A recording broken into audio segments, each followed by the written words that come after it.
Is this the year to switch to Linux from Windows?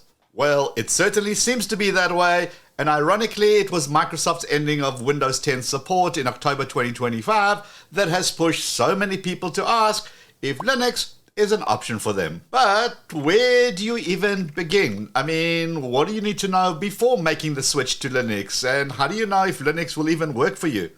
Loads of questions, but don't worry, I've got loads of answers. I'm going to cover everything that you need to know, and I'm going to have some timestamps, so feel free to jump around to the sections that suits you. Okay, let's get into it. Starting with some good news. You probably don't need to worry about having the right hardware for Linux. If you have a computer that currently runs Windows, it will most probably run Linux with no problem. In fact, it will probably run Linux better than it runs Windows, which is why Linux is so powerful, especially for those people who may have some older hardware. And you can even try Linux without removing Windows, so you can really see if it's going to work for you. I'm going to show you exactly how to shortly. But we've got to start by choosing which Linux do you actually want to use. To do that, you have to understand that in Linux you have something called the kernel. This is like the engine of your car. It is the heart of the operating system and manages the computer's hardware. But you obviously can't just drive an engine. You need to put a body on top of that engine. And there are a variety of bodies with different interiors and different features. In Linux terms, this is called Linux distributions or Linux distros. This is the software, utilities, and user interface that sits kind of on top of the kernel, and together they make up the complete usable package. Now, some distros are made for specific purposes. For example, Kali Linux distro is built for cybersecurity, so it has tools for pen testing and something that I would use when I'm doing cybersecurity research or hacking. Other distros might be optimized to run email servers or host websites. So, when you're looking for which Linux distro is right for you, you should be asking, which is the best Linux distro for Windows users? Because these distros are built to be as close to Windows as possible to make that transition easier for people. So now we're going to ask that question to Google, right? Well, yes, but be prepared to get gazillions of opinions. And when you read Linux comments on this channel, everybody has their view too. Yes, of course you can spend hours analyzing the pros and cons of each distro, but let's be honest, when you're just looking to see if Linux is even right for you, if you choose Zorin OS or Linux Mint or Pop OS, you can't really go wrong. You're just trying to dip your toe into the Linux water at this stage, and these are perfect options for newbies. Okay, so now you're ready to get going, right? Well, almost. The question I'm going to ask you first is, are you a gamer? Look, I am not a gamer, but from what my gamer friends say, Pop OS seems to be great for games because of the way it handles GPU. And you can install the Steam app on Pop OS, but you can also install the Steam app on Zorin and Mint too. Linux has certainly come a long way for gamers with the Steam app and better NVIDIA and AMD's graphics support. So if gaming is the most important thing for you, I suggest you check out ProtonDB, and there are other websites as well, just to make sure that your games will still work.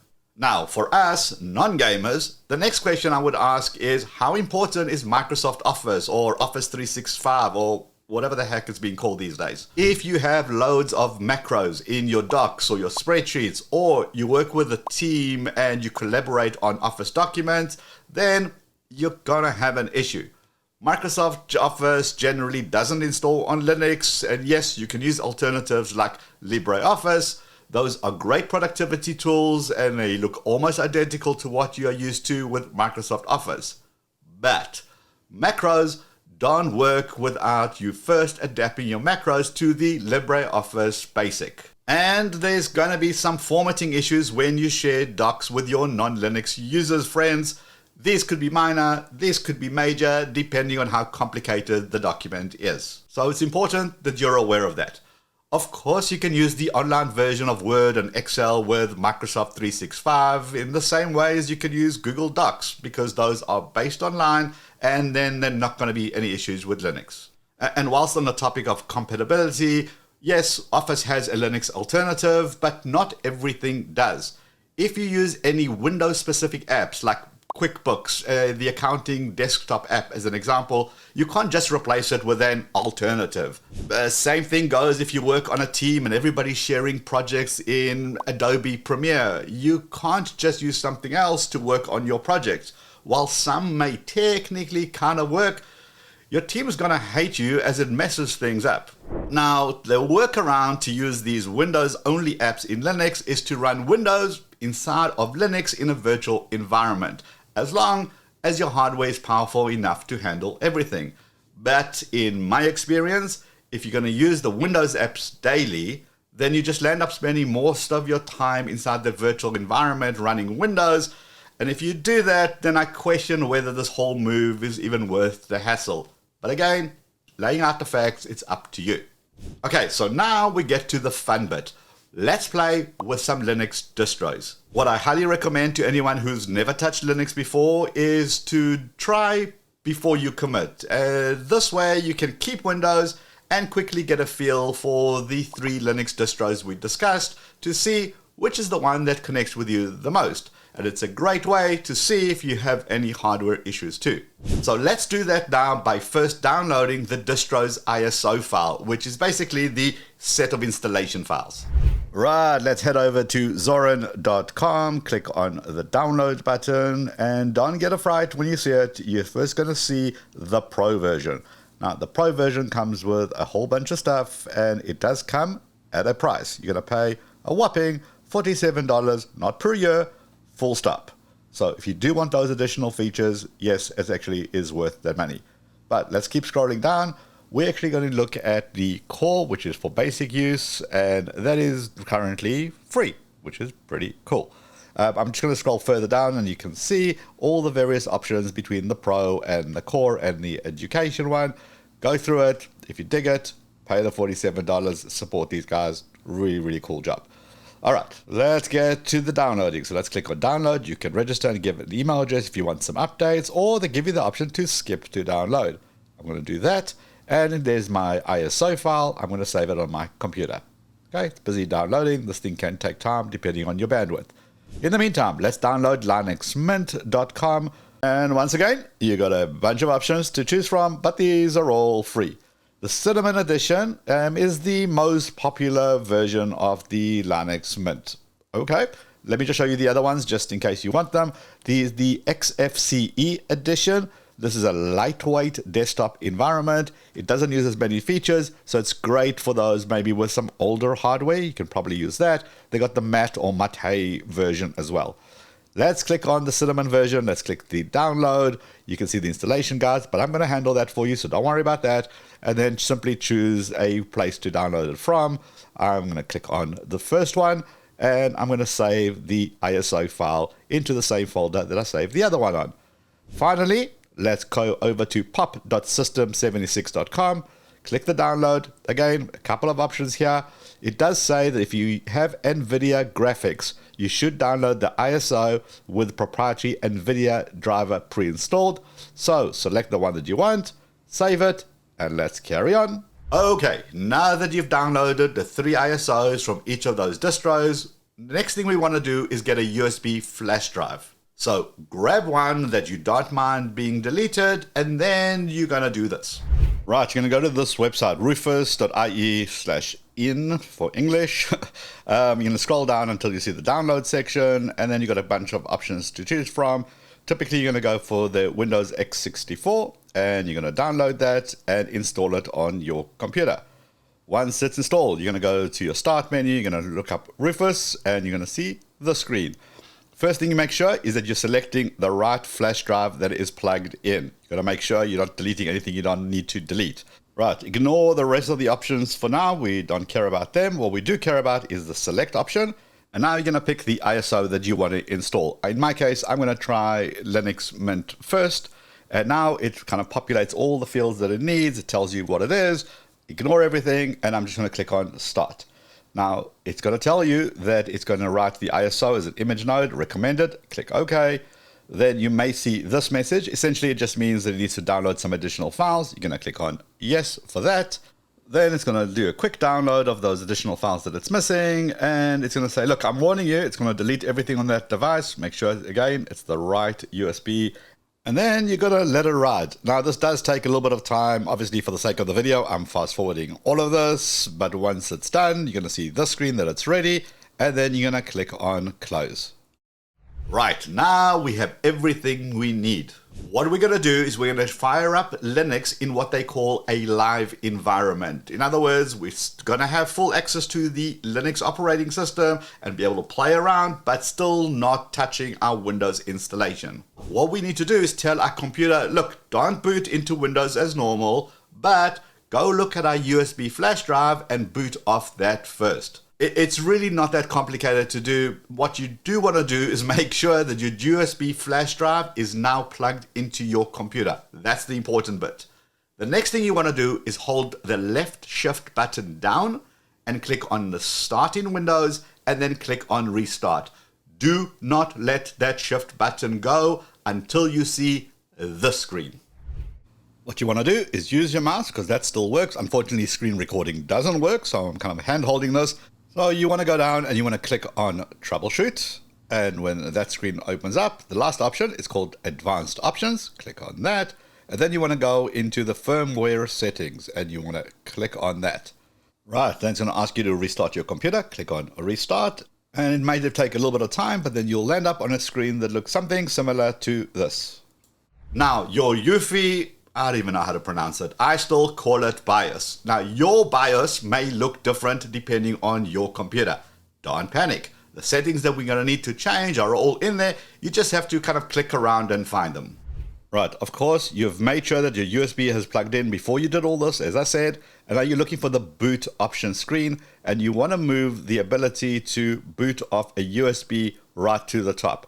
Then you want to look at secure boot, and you want to disable secure boot. We're just going to do it just for this purposes. You can re-enable it later on once we're done playing. You're going to save your settings. Sometimes it's F10 and then yes. This particular one, I'm just going to click on yes to save the settings. And then when it reboots, it's not going to go to Windows, but it's going to boot off the USB. And there is my Linux Mint startup menu screen. I'm going to select the first option to let it go into Linux Mint, and give it a little bit of seconds just to kind of adjust itself, and there it is, and it works like normal. So the first thing I want to do is I want to go enable my Wi-Fi to make sure I got connectivity so I can really get a good feel for this. Once I've done that, there's my start button. I can go through it. I can see all the apps that come pre-installed. Hey, look, LibreOffice is pre-installed. There's my calc. So let's fire up a spreadsheet and see what that looks like. How different is this to the Microsoft Excel? Well, yeah. That looks pretty darn similar. And that is the point of having a live environment. So you can really get a feel for it. And when you've had enough playing, click on the start button, click on the shutdown, and then select shutdown. But before you shut down and restart, please pull out the USB flash drive. Otherwise, it will keep booting into that flash drive. So once it's out, then I click on restart. All right, so that was a little taster of Mint. Now, what you can do is select the Zorin ISO or the Pop! OS ISO, and then simply repeat these steps so that you can play with each one without touching Windows. The idea here with a live environment is just to get a taste of the various distros. You aren't really going to install apps or save any work. That comes at the next step. All we're trying to figure out right now is when you see this, do you go like, oh my God, I never want to see this ever again? Or do you look at this going, hold on, it's not as bad as I thought. So if you're on the it's not as bad as I thought camp, well, let's move on to the next step. Now you've selected the distro that you like, and you're still not sure if you're ready for that full commitment of getting rid of Windows. So now you've got two options. You can install Linux in a virtual environment inside your Windows, or you can do something called dual boot. Okay, we're going to have to download a Oracle VirtualBox. I'm going to have a link to this in the description because it's a pretty long name. Select the Windows installer. I've already have mine downloaded, so I'm not going to re-download it, so let's cancel that. And then obviously I'm going to go through the installation process by opening it up. Once it's installed and you run it, you're going to see this screen. Click on Machine, click on New. Let's give it a name. I'm going to call it Mint, so I know that this is my virtual machine for my Linux Mint. And I'm going to select on the ISO file. Now, if I haven't selected one before, I click on Other, find the ISO file, and then there it is. click on next. Now it comes with the default username and passwords. I definitely do not like that, so I'm going to change that. So let me get rid of the VBox user. Let's give it a name. I'm going to obviously give it my super complicated password. Pro tip here, just make sure that you click on the eye so you can view the passwords to make sure it is what it is. I've sometimes locked myself out of a machine because I mistyped it twice. Right, next screen. How much memory do we want to allocate to this virtual machine? 12 gigs is fine. My processors, I'm going to use 3 processors. Click on next. How much hard drive space do I want to allocate it? 25 gigs is plenty. And then I click on finished. Once it's done, it's basically going to start up. If it doesn't, you just press the start button right at the top. And then there it is. There's the welcome menu. And you can scroll up and down and look at different options. The one option that we're going to start with is the one right at the top called Start Linux Mint. Click on that or press enter on that. And it resizes because this is a virtual machine, so it kind of makes itself at home. And just to show you that I'm still within Windows, there's my Windows. It's still there. And I can now play around in the same live environment like I did before. So far, we haven't actually installed it. We're just ready to get to that screen when we're about to do that next. And to do that, there's a little CD looking thing, Install Linux Mint. I'm going to double click on that. And now we're getting down to business. So let's go through the menu, choose your keyboard layout, all that normal stuff. Install multimedia codecs. Yes, I definitely want to do that because I want to play videos in here. So absolutely. Click on continue. This is where people panic. Is this going to erase my entire hard drive? Well, we're in a virtual environment. You can only control the virtual environment that we've set, that 25 gigs, not the rest of your computer. So technically, this is safe to go. I've never had an issue once doing this, but I'm just warning you, obviously always make backups before you do anything major like this. And I'm going to click on continue. Then go through the process, select where you're located, click on continue.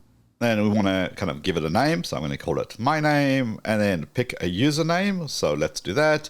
And then choose a password. Well, I'm going to put that. And then require my password to log in. Yes, I definitely want to enable that. But you can have the option to log in automatically if you so choose. I wouldn't recommend it, but it's there if you wanted to. And then you just let this thing go. And yes, it's going to take some time. But look at that. Even though it erased the whole hard drive, it's only the virtual machine because my Windows still there and everything still works as normal whilst it's doing its thing. Okay, we're looking for a message that looks like this: installation complete. So it's got an option to continue testing or can restart. I'm going to choose the restart, and because it's a virtual environment, it's going to shut it down and then it's going to restart. So don't worry about the resizing and all that good stuff. By the way, you do have to press enter. I've kind of let the screen sit here for a bit. Okay, and then it boots up, it does its virtual thing, it resizes again, and until you get your environment ready to go. And what we're looking for is this screen, the login screen. Let me just zoom a little bit in here. And now it's going to put my password in. Ta-da! Now I've actually installed. We're out of the live environment. This is a real installation of Linux Mint. I can do anything I want as if I've installed this on my computer normally. And now you can really play. You can customize things. You can kind of update your manager. So let's launch that. And it says, hey, there's some updates. Do we want to check those out? Yes, security updates. So yes, Linux does have security updates and software updates, just like Windows does. Click on OK. It's going to apply those settings. But before it does anything, it wants you to put your password in again. That's the way it kind of protects it. It's like having an administrator user versus a regular user on Windows. There's documentation, there's help, but I'm going to show you a better way to get help in Linux as well. So, yeah, what else are we going to play with? Well, I think let's go into LibreOffice and let's try the actual Office itself, just so you can see what comes pre-installed and ready to go out of the box with Linux Mint. And that's what we're doing here. We're getting a feel for the system. So, what does an Office look like environment compared to Windows? Okay, well, let's click on New. Let's make it a text document. Tell me that doesn't look exactly like Word. I mean, it's as good as it's going to be. You can do anything you normally would, make things bold. I mean, just anything that you're kind of used to. In fact, let's go and save a document. So let's go File, Save. And now, where's my home directory? Well, in my case, under my name, and it's called Documents. The folder is called Documents. Give it a name called Test. Let's close this down. Here's my File Manager. Here's my documents. And guess what? Test is here. Double click, and there we go. But, and always a but. So here I've just stuck in my flash drive, and on the flash drive I have got an example of an Excel spreadsheet. So I'm going to copy that to my home directory, my documents folder, like you normally would. Right click, copy, right click, paste. Let's fire it up. And here it is. So on the surface it kind of looks okay, like what you would expect. And if it does the calculation, it seems, well, let's just double check that. So quantity, I'm going to change that to 1. And you see that's now $5. Let's change the quantity to 100, and that's $500. So that seems to be fine. But it's got this weird formatting thing. It kind of splits things into different cells. So that's what I mean about not everything is perfect. There are going to be formatting issues. And if you work in a collaborative environment, it's going to drive people insane. And this is why we test. All right, what about installing some applications? Well, you're going to go into the software manager. Again, this is already built in. And you're going to search for, I don't know, Discord. Does Linux have a Discord client? Yes, it does. Click on install. Tells you, hey, I'm going to need some additional software for this to work. Cool. Click on continue. And it does the installation. What about something like Zoom? Let's search for that. Oh, look, there isn't an official Zoom client. Or is it there? I go to the Zoom website. I look for their download for Mint. And I click on download, and there is the .deb file, which is the packaging file that it needs. I'm going to give it a password to confirm that I'm okay to install it. And now, if I go to Zoom, there is my official Zoom client, and I can use it as normal. Now, another cool thing with a virtual environment is you can remove the current Mint installation, or you can add a new one. So let's install Zorin. So I'm going to, under the name, I'm going to give it a name Zorin, so I know how to recognize it. I'm going to select the ISO from my downloadable ISOs that I've done, and then I simply follow the prompt as I did with my first installation. And this allows you to jump in from Zorin to Pop! OS to Linux Mint. Now, of course, this isn't a tutorial on how to use Linux or how you should use the terminal and commands like sudo apt-get update to update all your software, or sudo apt-get install Zoom. I'm going to show you how to do those shortly as well. Now, the reason I really like this option is because it allows you to experiment with Linux without impacting your daily workflow. You can go ahead and find the apps that you use on a daily basis and find their Linux equivalent and install them and play around with them. You can create documents and save your work. You can really get a good feel for that operating system. And you can do all of that while still having Windows functioning. So anything that you actually need to get done, you can still do, and then pop into Linux whenever you have time to play. Now, the second method is called dual boot, which is where you repartition your hard drive to run Windows, which essentially just means that you take your hard drive and you make space for it to install Linux. Although it's usually safe to do, there is still always a risk of messing this step up, especially if you have something like BitLocker. I don't know if you can tell, but I personally don't like this option, because whenever you want to use Linux, you have to stop what you're doing, reboot your computer just to go into Linux. However, I do know that many people prefer the dual boot system because it forces you to use Linux when you boot into it. And of course, this option is a must-have if you're gaming. If you want to try the dual boot system, look, there are lots of videos showing you exactly how to do this. Okay, so now you have all the info you need to take your first steps into the Linux distro without removing Windows. And that means you only have one step left: making that switch. And actually that's pretty simple, because you know which distro you like, and you have the ISO already, and you have the USB flash drive ready. But before you do that, please make sure you back up all your information, all your data in Windows. I strongly suggest backing things up, but I also very strongly suggest that after your backup, you check that you have everything, and especially you have to check the documents open, images open, videos play.